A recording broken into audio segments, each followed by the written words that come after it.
Okay guys, ever wanted a fun way to let customers browse your collections visually without just another boring product grid? Well, this section makes it feel genuinely inviting. Today we're adding this collection list section to your store. So let's not waste any more time, let's jump straight into it.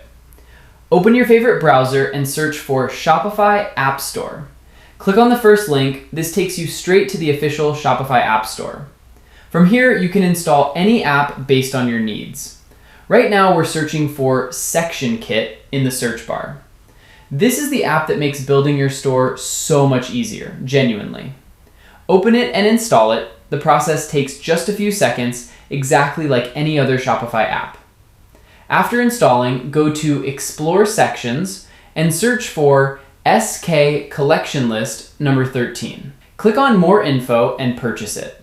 All the details are listed right below if you want to read through them. I've already purchased this one though, so let's close this and click on My Sections instead. This is where your purchase sections live.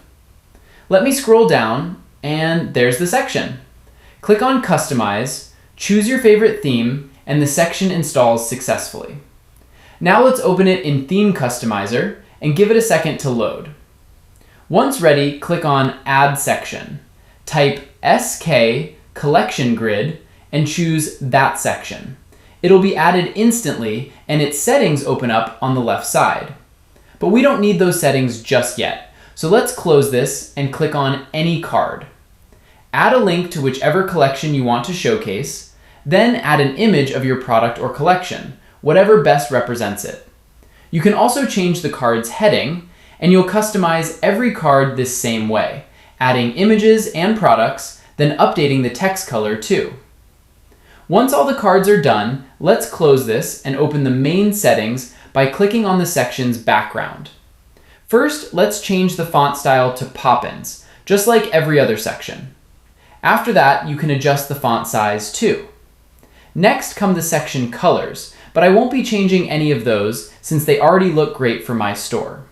Last but not least, there's padding and margin. I'll just increase the margin slightly, both top and bottom. Once you're happy with everything, hit save, and this section goes live on your store. If you found this tutorial helpful, drop a like and let me know in the comments if you run into any issues. I read every single one and I'm always happy to help.